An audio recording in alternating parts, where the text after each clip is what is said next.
10월 25일 새벽 기도회를 시작하겠습니다. 오늘 말씀은 사무엘하 21장 15절로 22절입니다.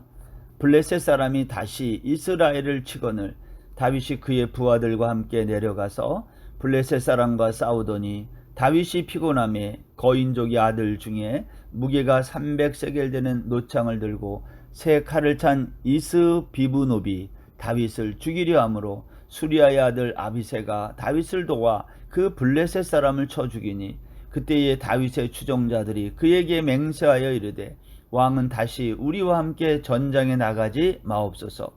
이스라엘의 등불이 꺼지지 말게 하옵소서 하니라. 그 후에 다시 블레셋 사람과 곱에서 전쟁할 때에 후사 사람 십북에는 거인족의 아들 중에 삽을 쳐 죽였고 또다시 블레셋 사람과 곱에서 전쟁할 때에 베들레헴 사람 야레 오르김의 아들 엘하나는 가드 골리앗의 아후 라흐미를 죽였는데 그자의 창자로는 배틀채 같았더라. 또 가드에서 전쟁할 때에 그곳에 키가 큰 자 하나는 손가락과 발가락이 각기 6개씩 모두 24개가 있는데 그도 거인족의 소생이라. 그가 이스라엘 사람을 능욕함으로 다윗의 형 삼마의 아들 요나단이 그를 죽이니라. 이 네 사람 가드의 거인족의 소생이 다윗의 손과 그의 부하들의 손에 다 넘어졌더라. 아멘. 사무엘하 21장에서 3년 기근이 일어난 그 이야기에 이어서 오늘 두 번째 이야기는 전쟁 이야기입니다. 블레셋과 이스라엘과의 전투입니다. 사무엘 1장에서 다윗이 사울과 요나단의 죽음을 슬퍼하면서 부른 애가의 봄이며 25절과 27절에 보면 오호라 두 용사가 전쟁 중에 엎드러졌도다 이렇게 두 번 반복되고 있습니다.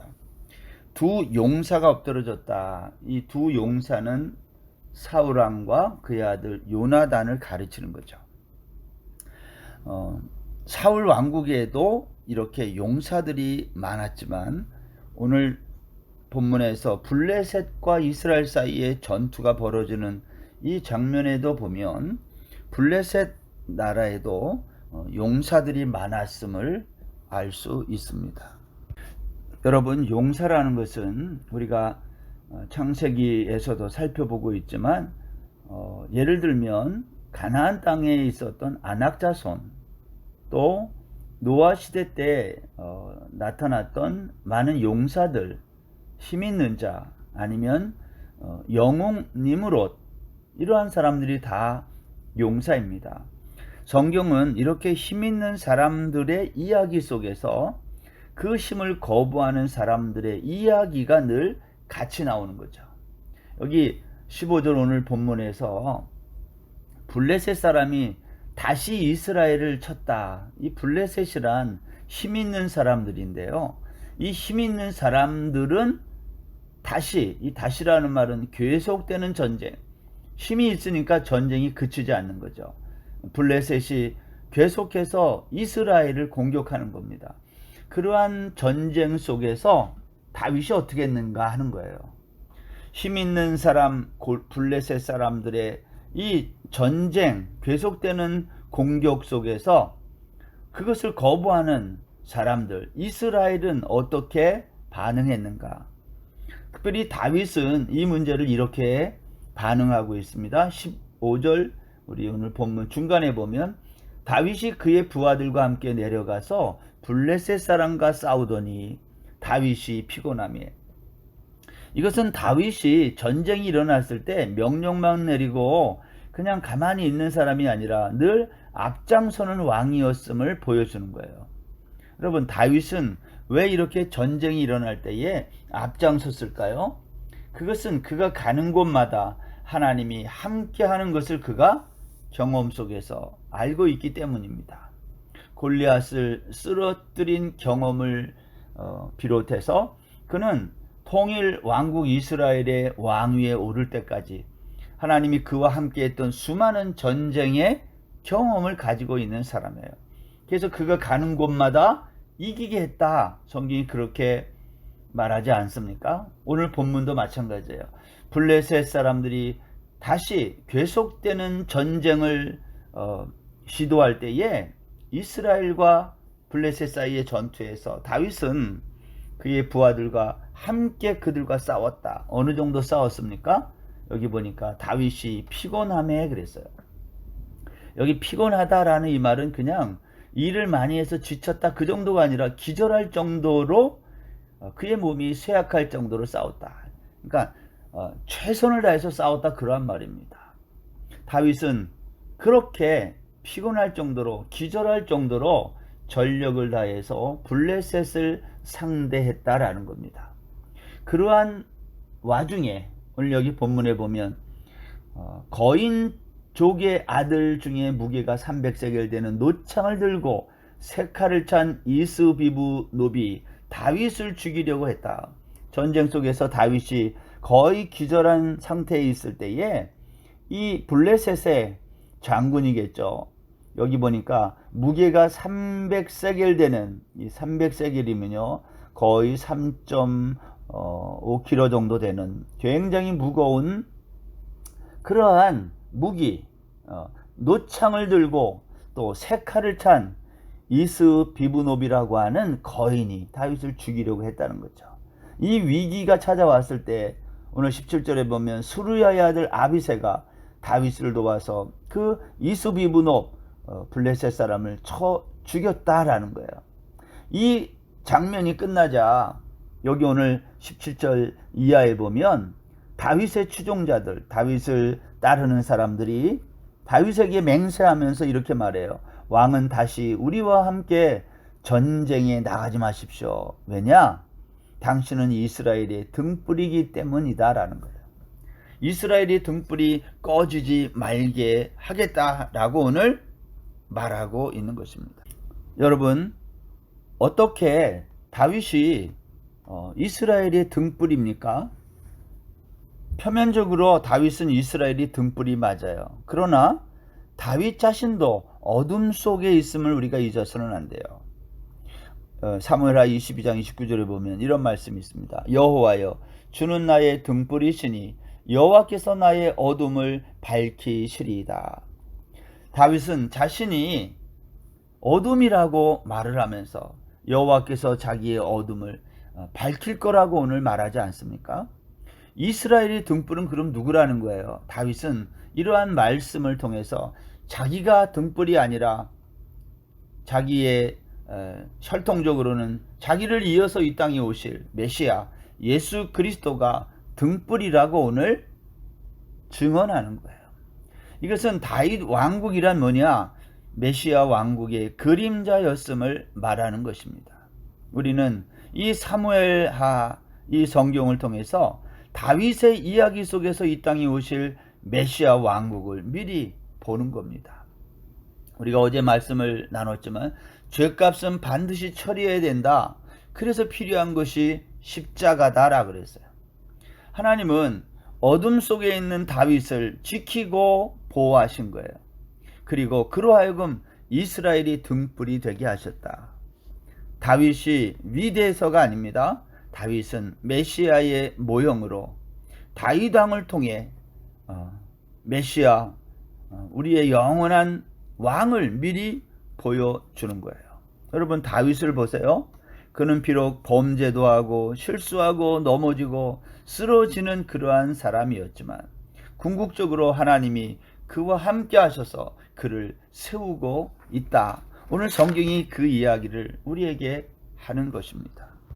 오늘 본문에 보면 이 블레셋 거인 이스비브노업과 다윗과의 싸움에서 아비새가 그 블레셋 사람을 쳐 죽인 이후에 그것으로 끝난 것이 아니에요. 전쟁은 계속 다시 반복됩니다.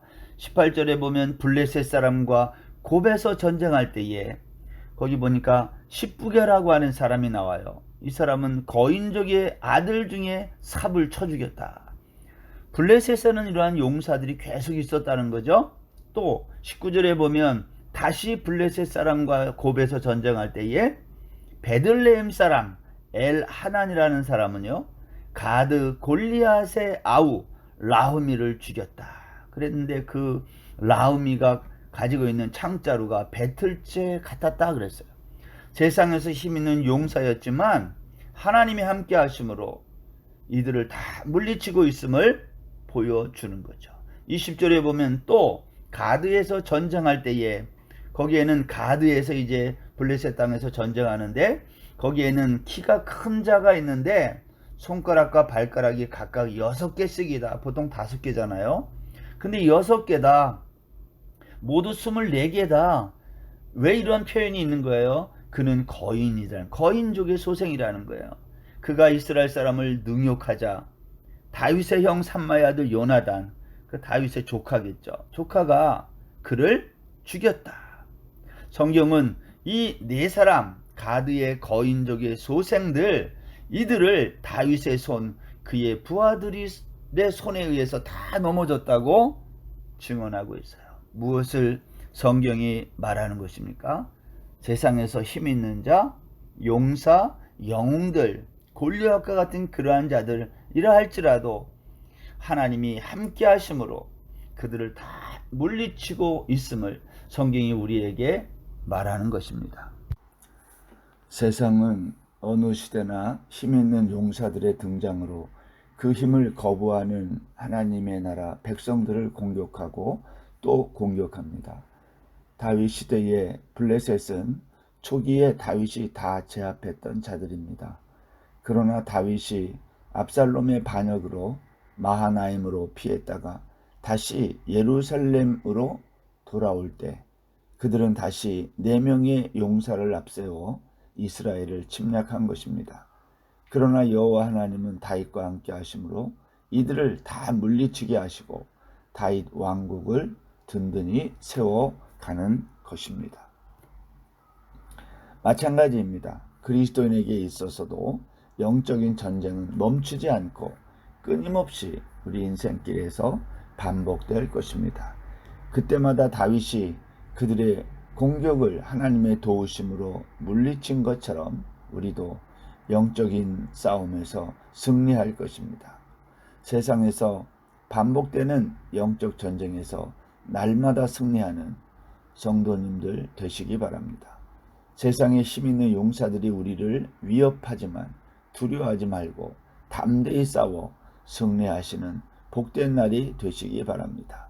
그 대적은 때때로 육체적 질병으로, 경제적 어려움으로, 인간관계의 갈등으로, 때로는 자연적 재난 등 여러 형태로 오지만 담대하라 내가 세상을 이기었노라 하신 주님의 음성을 묵상하심으로 오늘 하루도 승리하시는 우리 모두가 될 수 있기를 바랍니다. 기도하겠습니다. 하나님 아버지, 다윗은 예루살렘에 다시 환궁할 때에 블레셋의 계속되는 이 공격 앞에 당황스러울 수도 있었지만 하나님, 이 블레셋의 용사들, 내 용사를 하나님의 도우심으로 그의 신하들과 함께 넉넉히 물리친 것을 봅니다. 하나님, 주의 나라가 이렇게 주의 뜻 가운데 세워지는 것을 우리가 보게 됩니다. 오늘 하루도 우리 모든 성도들 어떠한 영적인 전쟁 앞에서도 굴하지 않고 담대히 승리하는 모든 성도들 될 수 있게 하여 주옵소서. 오늘도 육체적 질병, 경제적 어려움, 인간관계의 갈등, 자연적 재난, 어떠한 형태의 어려움 속에서도 담대히 승리하는 우리 모두가 되게 하여 주옵소서. 오늘 하루도 온전히 주님께 의지하며 예수님의 이름으로 기도드립니다. 아멘. 오늘 하루도 평안하십시오.